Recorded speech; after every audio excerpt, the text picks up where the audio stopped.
Salut tout le monde et bienvenue au podcast pour la route qui est de retour. Ça fait un petit bout que j'en ai pas fait. Aujourd'hui, j'ai un sujet dont j'ai peur que ça va avoir l'air juste de chialer sur un sujet, mais bref, j'ai même pas de solution exacte. Mais bref, je vous parle d'un gros problème qu'il y a dans l'industrie du VR et du voyage en véhicule aménagé, soit en van ou en roulotte, en caravane, en camping-car ou en motorisé, peu importe avec quel type de véhicule vous voyagez. Probablement que tout le monde commence à reconnaître ce problème-là, puis à se rendre compte que c'est en train d'en devenir un quand même assez important, surtout avec la pandémie. Le problème dont je vous parle aujourd'hui, c'est qu'il y a trop de VR et pas assez d'emplacements de camping pour ces VR-là. En petite intro, j'ai fait des recherches pour voir un petit peu parce que l'année passée, je ne sais pas si vous êtes au courant, si vous avez acheté un VR dans les dernières années, vous avez probablement remarqué que les inventaires commencent à se faire rares. Les ventes de VR sont en forte augmentation. Les usines de VR roulent à flot. Il y a une pénurie de VR sur le marché. En 2020, les ventes de VR ont été complètement folles. Ça a été, je pense qu'on parle d'une augmentation, si je ne me trompe pas, d'à peu près 30% de ventes l'année dernière. Et cette année, on prévoit, en fait, c'est pas moi qui prévois, là, c'est la RVIA, qui est l'association des VR aux États-Unis, prévoit une autre augmentation de 23% de plus que ce qu'il y a eu en 2020. Fait que si on compare mois à mois le nombre de ventes à chaque mois dans les concessionnaires de VR, puis là, on parle juste de ventes de VR qui sont par le biais des associations, mais on ne parle pas de toutes les petites conversions de vannes que les gens font par eux-mêmes. Ça fait que si on additionne tout ça ensemble, ça fait qu'il y a un nombre incroyable de VR sur le marché. Puis, depuis des années, il n'y a pas de nouveaux campings, ou du moins, il y en a très peu de nouveaux.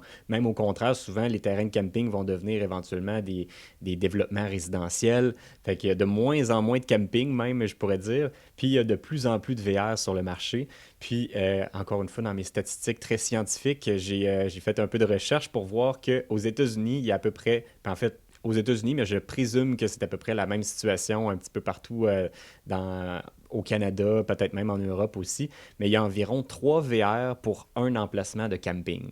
Fait que ça, ce que ça veut dire, c'est qu'en forte période d'utilisation, donc pendant les vacances en été, pendant l'hiver dans les régions plus dans le sud où il fait plus chaud, ça fait qu'il y a beaucoup trop de VR et pas assez d'emplacements de camping. Puis ça, je peux vous dire que nous, en 5 ans sur la route, on a vu la différence. Déjà que c'était difficile d'avoir des emplacements à certains endroits la première année qu'on a commencé à voyager puis à vivre à temps plein en VR, en 2016, c'était déjà difficile de trouver des emplacements, mais là, cette année, c'est rendu complètement fou. Quand les campings, cette année, ont commencé à ouvrir les réservations pour l'été qui s'en vient, l'été 2021, ça a pris quelques jours, puis quasiment tous les campings étaient déjà remplis et réservés. Puis ça, c'est sans compter tous les emplacements de boondocking, de camping sauvage, de stationnement de commerce qui risquent d'être pris d'assaut par tous les gens qui ont, toutes les VR qui n'auront pas réussi à se trouver un emplacement de camping dans les régions qu'ils veulent visiter. Fait que bref, ça, c'est l'enjeu dont on discute aujourd'hui. Puis en même temps, ben, j'ouvre la discussion avec vous dans les commentaires si vous avez des pistes de solutions ou si vous avez vécu des situations un peu à notre image, à essayer des fois de trouver un emplacement de camping. Là, je me souviens dans les dernières années, là, les endroits qui ont été le pire pour nous, entre autres au Québec l'été, pendant la période là, des semaines de la construction, dans cette période-là, nous, d'habitude, on se stationne chez la mer de Val, on arrête de bouger complètement parce que c'est quasiment impossible de se trouver un endroit. Même les stationnements de commerce sont remplis partout, puis il n'y a pas de place nulle part. Puis le problème aussi, il vient aussi du fait, même au niveau des réservations, les réservations se prennent 6 à 12 mois à l'avance selon les campings, selon les régions. Fait que pour les gens qui, comme moi, qui sont pas capables de savoir nécessairement dans un an où ils vont être, où ils veulent être dans un an, ça devient très difficile parce que là, on est à la merci des annulations de dernière minute. Oui, ça se fait, puis j'ai toujours prôné ça au niveau des annulations, que c'est plus simple de voyager sans trop réserver d'avance parce que sinon, ça nous met de la pression. Mais c'est de plus en plus difficile, même avec les annulations, parce que les campings vont avoir des listes d'attente. Puis, il n'y a pas juste moi, puis on dirait que plus j'en parle, peut-être qu'il y a plus de monde aussi qui voyage comme nous en se croisant les doigts pour avoir des annulations. Fait que quand on est trop de monde à vouloir des annulations, ben il y a pareil pas de place. Par là, je fais référence à une bonne fois où on voulait aller au camping du parc national de Yosemite en Californie. Puis, Juste pour vous donner une idée, on était 15 personnes à attendre pour avoir une annulation. Il y a eu 14 annulations, donc 14 personnes sur 15 ont réussi à avoir un emplacement. Et devinez qui était la 15e personne qui a perdu le tirage. C'est moi! Quand je suis revenu dans le VR puis que j'ai raconté ça à Val, elle me croyait pas là, qu'on était les seuls à pas avoir eu d'emplacement puis qu'il fallait quitter le parc, rouler 4 heures pour retourner dans la civilisation puis se trouver un emplacement de camping parce qu'il n'y avait plus rien nulle part.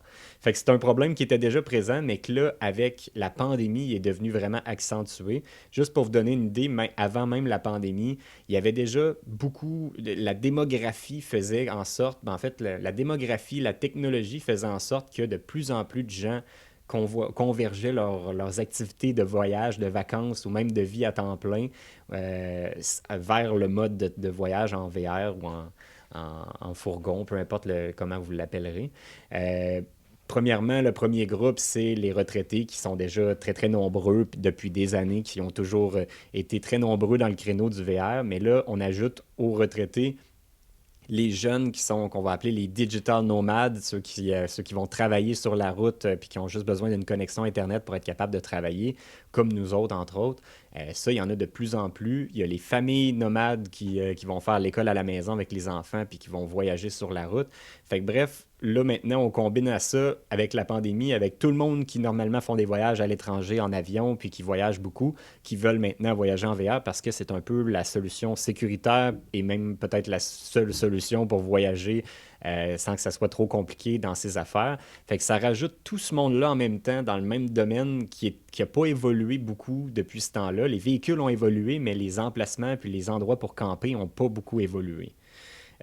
Entre autres, j'avais vu un commentaire dans un groupe de quelqu'un, dans une discussion où on n'était même pas impliqué du tout, mais qui lui avait compris un peu la logique derrière le choix pour nous autres de rapetisser vraiment notre équipement, de partir de notre Airstream de 27 pieds pour s'en aller vers le Lucky Base Camp, qui est juste un camion tout seul, qui est pas plus long qu'un camion.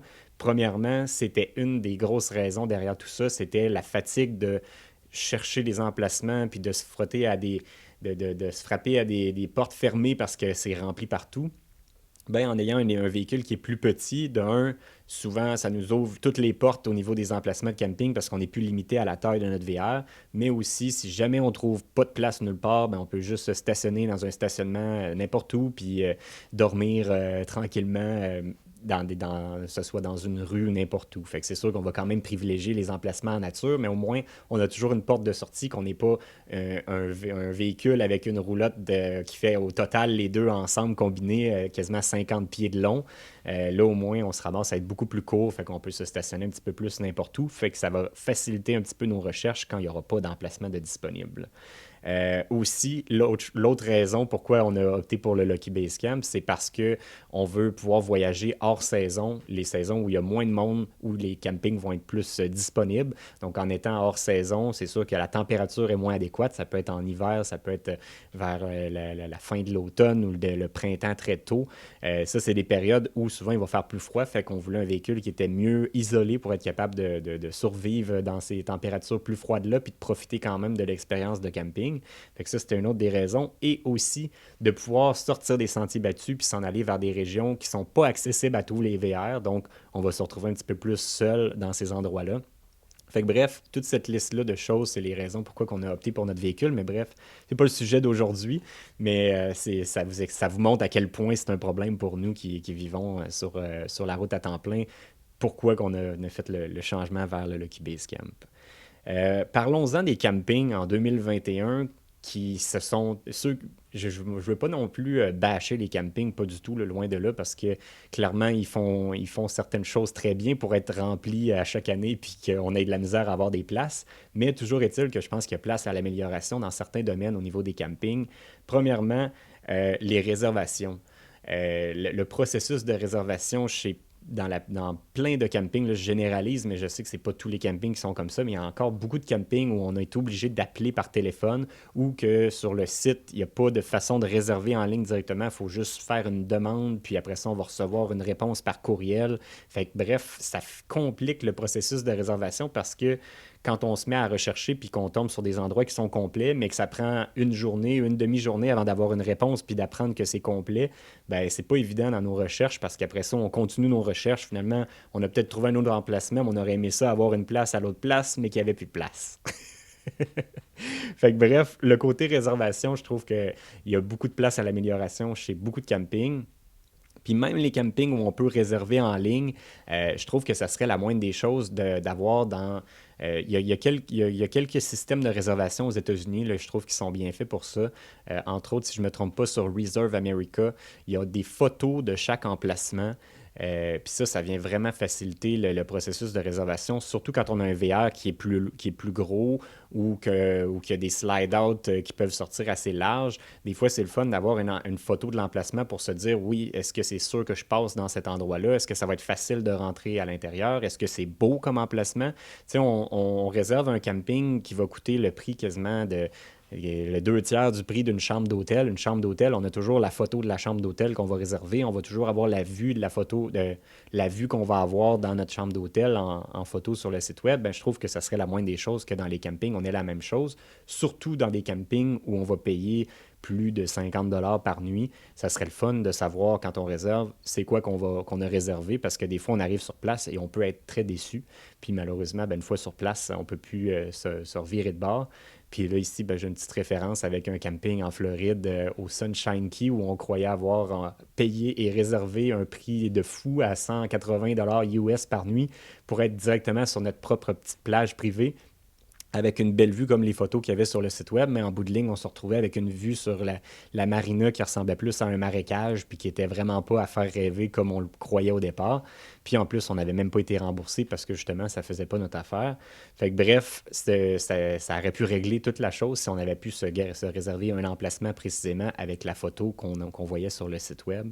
Fait que je pense que ce serait intéressant. Puis j'en vois beaucoup sur les forums, les gens qui vont se poser des questions de quel numéro de camping je devrais réserver parce qu'on le voit pas sur le site web. Tu sais, des fois, il y a des gens qui aiment ça être en nature, il y en a qui aiment ça être proche des parcs d'amusement. Ça serait le fun d'avoir vraiment quelque chose de précis, je trouve, sur les sites web des campings. Ensuite, euh, l'Internet dans les campings. De plus en plus, les gens font du télétravail. Je pense que cet été, ça risque d'être un des étés les plus propices à ça parce que il y a beaucoup de monde qui présentement sont en télétravail. Ça risque d'être une mode qui va persister même après la COVID, possiblement, parce que les entreprises se sont enfin ouverts les yeux sur le fait que le télétravail, ça pouvait être efficace. C'est pas juste négatif pour les entreprises. Il y a beaucoup d'entreprises chez lesquelles ça risque d'être efficace de continuer comme ça, même après la COVID. Mais dans les campings, l'Internet est souvent très, très, très faible. Juste côté technique, là, je connais ça un petit peu au niveau de l'Internet, comment ça fonctionne, mais dans le fond, c'est qu'ils vont mettre des routeurs à certains endroits spécifiques dans le camping. Et si on est un petit peu éloigné de ces emplacements-là, même si on a un booster de Wi-Fi, comme nous, on avait le Wi-Fi Ranger, reste que souvent l'Internet est très, très lent. Et en plus, on va se partager la bande passante avec plein d'autres campeurs. Fait que si souvent dans les heures de travail ou les heures de grande écoute, on va dire, mettons, le soir entre 6 heures et 10 heures, le matin entre 8 heures, mais même en fait entre 6h30, mettons, et 9h30, c'est presque inutilisable dans la majorité des campings. J'ai été dans très, très peu de campings où l'Internet était utilisable, puis je trouve qu'en 2021, c'est inexplicable. C'est pas compliqué. On rajoute plus de lignes, on rajoute plus de routeurs un petit peu plus partout dans le camping.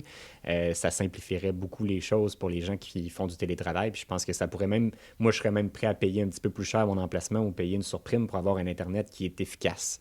Puis ça, en plus, là, je suis en train de me dire à quel point je parle négativement de l'Internet dans les campings. Puis ça, souvent, en plus, il faut payer pour avoir un Internet aussi médiocre que ça.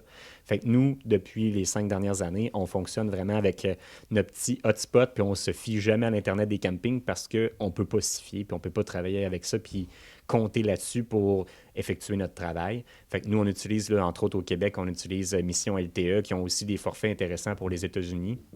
Si jamais ça vous intéresse, je mettrai le lien dans la description là, pour les forfaits qu'on utilise chez Mission LTE. À part de l'Internet, qu'est-ce qu'il y a d'autre, je pense, qui pourrait être adapté dans les campings? À la limite, je dis, c'est pas des améliorations nécessairement, mais plus des enjeux que je vois.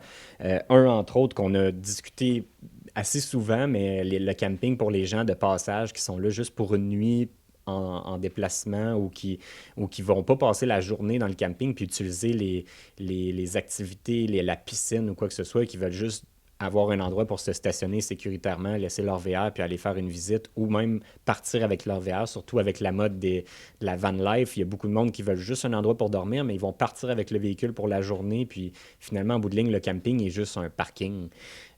Pour ces gens-là, il y a pas énormément. Je sais qu'il y a certains campings qui ont essayé des projets pilotes, mais reste que le processus de réservation, de check-in, de check-out avec les heures, ça complique les choses. Je sais, j'ai aucune idée de la solution que les campings pourraient faire. Je ne sais pas si ça pourrait être juste un parking overflow avec une borne de paiement installée sur place. Je sais que c'est des investissements, mais bref, je trouve qu'il y a un développement à faire pour les gens qui sont que de passage. Puis surtout, les gens de plus en plus vont avoir qui vont être de passage, souvent vont avoir des plus petits véhicules qui n'ont pas besoin d'un emplacement de 100 pieds de long avec les 3 services.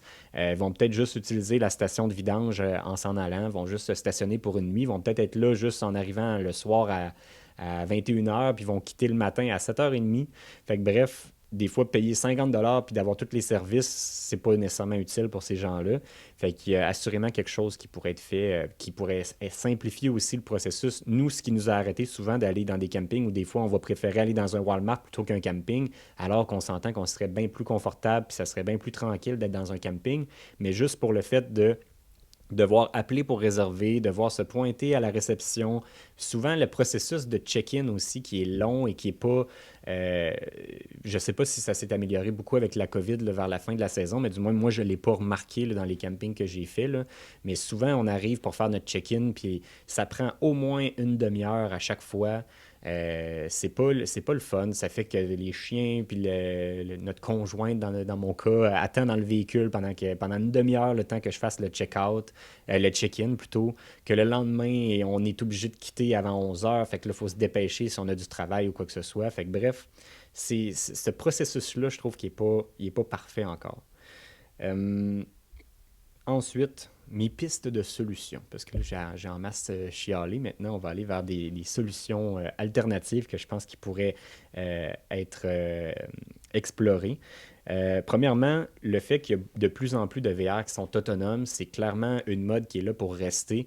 J'en parle assez dans tous nos épisodes. Je parle de batteries, de panneaux solaires, de trucs pour économiser son eau. Bref, de plus en plus, les VR sont de plus en plus autonomes, puis les gens vont modifier même les VR existants pour qu'ils soient plus autonomes, parce que le but, c'est de vraiment vivre l'expérience sans nécessairement toujours devoir être branché, puis de pouvoir aller hors des sentiers battus, de pouvoir faire du boondocking. C'est ça qui est la mode. C'est vers là que ça s'en va, le camping. Euh, il y a déjà des options qui sont intéressantes pour le boondocking. Entre autres, je pense à Terrego ou Harvest House qui permet de camper sur soit des vignobles ou des fermes ou des commerçants qui ouvrent leur stationnement. Par contre, ce que je déplore un peu, c'est qu'il n'y a pas encore beaucoup d'options. Puis souvent, ces options-là sont assez loin des grands centres. Il y en a quelques-uns, des fois, qui vont être proches des grands centres ou des endroits touristiques, mais c'est vraiment des endroits un petit peu plus en périphérie, on va dire, des sites touristiques. Fait que ça répond pas aux besoins à 100%. Mais c'est clair que c'est une expérience intéressante.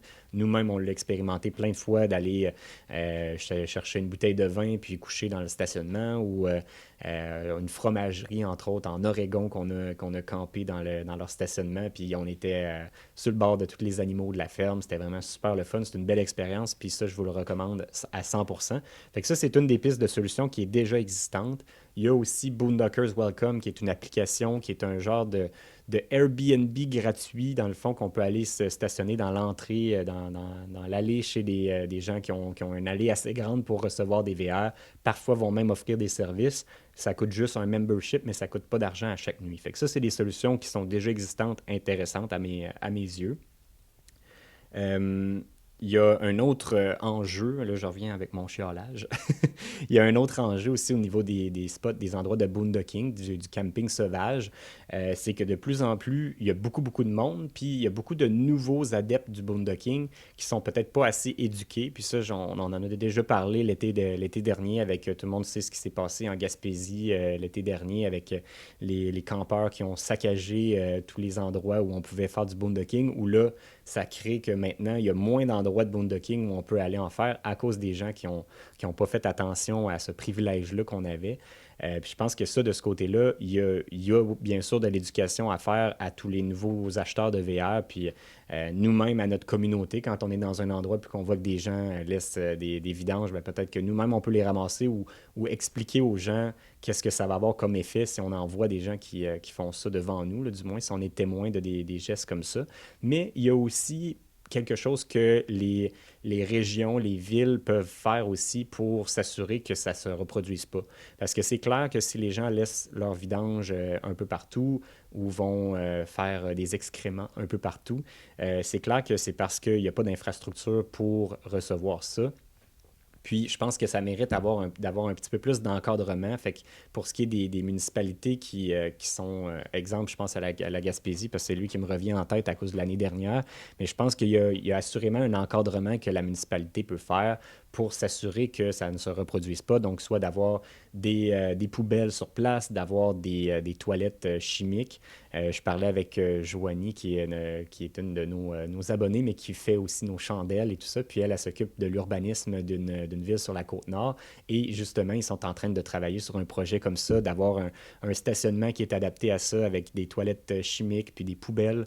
Puis je trouve que c'est vraiment révolutionnaire comme idée. Puis justement, ça va vraiment dans le sens de ce que je voulais parler aujourd'hui dans le podcast. Puis je pense que si jamais il y a des gens qui sont en contact avec des municipalités ou qui vont dans les conseils de ville ou même qui sont des maires peut-être de certaines municipalités, je pense que vraiment vous avez avantage à créer des infrastructures parce que vous allez en avoir des gens en VR. Puis c'est des gens qui peuvent tous être des clients potentiels pour vos commerces dans votre région. C'est des gens qui sont en voyage, qui veulent dépenser. Nous-mêmes, quand on est en voyage, on veut dépenser dans les business locales, on veut encourager l'économie locale, mais c'est important que tout ce voyage, cette nouvelle façon de voyager-là soit mieux encadrée. Puis je pense que les villes ont un petit quelque chose à apporter là-dedans de ce côté-là. Là, je parle des villes, mais je pense aussi à tous les commerces locaux, justement, qui ont un stationnement qui est assez grand pour recevoir des VR pour la nuit, que leur stationnement peut être vide pour la nuit à chaque nuit. Je pense que c'est un espace qui est gaspillé, qui pourrait peut-être être optimisé puis vous permettre d'avoir de la business. Il y a tellement de commerces vous voyez Walmart. Si Walmart a pris la décision de recevoir les gens en VR, c'est parce que clairement, c'était une décision qui allait être rentable pour eux à long terme. Je suis conscient qu'il y a certains enjeux au niveau des assurances, au niveau de la ville, de l'urbanisme, justement, pour permettre aux gens de camper sur votre emplacement sans nécessairement, ben, je dis camper, mais plutôt stationner pour la nuit. Donc, c'est sûr que moi, si j'avais un commerce, si j'avais un magasin avec un grand stationnement dans un village ou dans une ville à quelque part, puis que mon stationnement est assez grand pour recevoir des gens pour la nuit, c'est clair que je ferais des démarches auprès de la municipalité puis auprès de mes assureurs pour voir qu'est-ce que je peux faire pour accueillir ces gens-là, parce que ces gens-là, d'un, vont être reconnaissants, de deux, vont être prêts à encourager votre business parce que vous leur réglez leurs problèmes, vous êtes une solution à leurs problèmes, puis inquiétez-vous pas, cet été, ils vont être très, très nombreux, puis même de plus en plus, même hors saison, vont être très nombreux à venir vous encourager. Fait que moi, si j'avais une business, c'est clair que je commencerais à regarder ça drette là, présentement. D'autres solutions propices, les églises, de plus en plus, on en voit qui vont accepter, je pense à une église sur l'île aux Coudes, où il y en a quelques-unes qui ont commencé à ouvrir leur stationnement. Les églises, ben, en fait, il n'y a aucune église qui a des célébrations de nuit. Fait que je pense que les églises peuvent tous être des endroits propices qui devraient peut-être ouvrir leurs portes, peut-être en échange d'une contribution volontaire ou peu importe, ça pourrait servir à du beau financement pour eux autres, puis il pourrait être une alternative parce que dans chaque village, il y a toujours une église. Fait que bref, les gens d'église, si vous écoutez ce podcast, j'en doute, mais bref, je pense que vous pourriez être une solution, entre autres, au problème. Puis même aussi les arénas, dans pratiquement tous les villages, il y a l'église, puis il y a l'aréna, puis il y a la caisse populaire. La caisse populaire, ils sont peut-être pas obligés de faire ce genre de truc-là parce qu'ils sont souvent ouvertes pour les guichets la nuit. Mais bref, l'aréna avec un grand stationnement, avec jamais rien qui se passe pendant la nuit. À partir d'à peu près minuit, d'habitude, il n'y a plus rien dans les arénas. Il pourrait avoir facilement quelque chose d'intéressant pour les campeurs. Fait que les municipalités qui ont des arénas, ça pourrait être des stationnements utiles. Même les centres d'achat aussi, là, présentement, il y a pratiquement juste les Walmart qui acceptent, mais les centres d'achat aussi, je pense à un centre d'achat à Matane, qui est sur le bord de l'eau, qui ouvre la porte aux campeurs. Puis nous autres, ben, à chaque fois qu'on passe là, on se fait une belle nuit sur le bord du fleuve, puis après ça, ben, le lendemain, ben, c'est clair qu'on encourage l'épicerie qui est dans le centre d'achat, puis les commerces, les restos qui sont dans le centre d'achat. Fait que je pense que c'est toutes des belles pistes de solutions qu'il y a. Euh, Même ben, je parlais tantôt même des commerces, là, mais je pense à les centres de ski, les terrains d'activité, je pense à des endroits où on a fait des trucs d'arbre en arbre ou des activités comme ça qui vont être des sites touristiques qui vont avoir un stationnement assez grand pour accueillir. Je pense à la montagne de Bromont, entre autres. C'est un exemple qui me vient en tête. Mon beau-frère, lui, il allait faire une tournée de vélo de montagne pendant quelques jours là-bas. Puis, ils se sont fait avertir, pas le droit de se stationner dans leur stationnement qui était immense et qui était presque vide parce qu'on s'entend que l'été, il y a le vélo de montagne, mais c'est beaucoup moins achalandé qu'en hiver pendant le ski. Fait que le stationnement est gigantesque. Puis, ils permettent pas de dormir là. Puis, les campings dans le coin en été, pendant la grosse période, sont tous complets. Fait qu'il n'y a même pas d'autre endroit où aller. Puis, honnêtement, ça fait juste une raison d'aller faire du vélo de montagne à un autre endroit s'il n'y a pas de stationnement pour la nuit. Fait que, bref, moi, je vois pas pourquoi des endroits comme ça ne s'aménagent pas un endroit pour les VR, puis s'occupent de justement de bien les recevoir pour que ces gens-là restent longtemps puis dépensent dans leur commerce. Fait que, bref, peut-être que je gère pas ces business-là, fait qu'il y a, il y a probablement des enjeux que je ne suis pas au courant, mais bref, je le lance dans les pistes de solutions. Puis je pense même qu'il y aurait de la place dans le marché pour des nouveaux types de camping, à la limite sans avoir des emplacements vraiment réservés comme dans un camping avec tous les services ou des trucs comme ça, avec tous les VR autonomes, juste des grands terrains vacants qui sont libres, pourrait peut-être juste avoir des petites infrastructures, une station de vidange, un endroit pour avoir de l'eau, puis des poubelles sur place pourrait charger un frais qui serait moindre. Ça pourrait être du premier arrivé, premier servi, puis avoir assez d'emplacement pour recevoir tout le monde qui va avoir dans les prochaines années. Je pense qu'il y a vraiment de la place pour bien des solutions sur le marché. Fait que là, bref, ça fait le tour un petit peu de toutes les solutions que moi j'ai à proposer. Je suis curieux de savoir, vous, dans les commentaires, est-ce que vous pensez à d'autres trucs que moi j'ai pas réfléchi? Est-ce que vous êtes d'accord avec moi qu'il y a ce problème-là à régler sur le marché présentement pour les gens qui voyagent en VR? Écrivez-moi ça dans les commentaires, je lance cette discussion-là. Puis je fais référence aussi à un article que j'ai vu qui est super intéressant d'une région qu'on a adoré l'été dernier, puis que je sais qu'ils font du travail dans cette voie-là, qui est Tourisme Côte-Nord, que je sais qu'ils travaillent très fort pour trouver des solutions en ce moment. J'ai vu un article passé sur Internet qui a été partagé un petit peu partout. Puis je pense que justement, toutes les régions qui vont faire des efforts dans ce créneau-là vont vraiment être récompensées parce que les gens vont vraiment avoir de l'intérêt à y aller puis à visiter ces endroits-là. Fait que bref, ça fait le tour pour moi aujourd'hui. Fait que si vous avez votre petit grain de sel à ajouter dans les commentaires, ça va me faire plaisir de vous lire. Puis sinon, ben, on se dit à la prochaine. Bye tout le monde.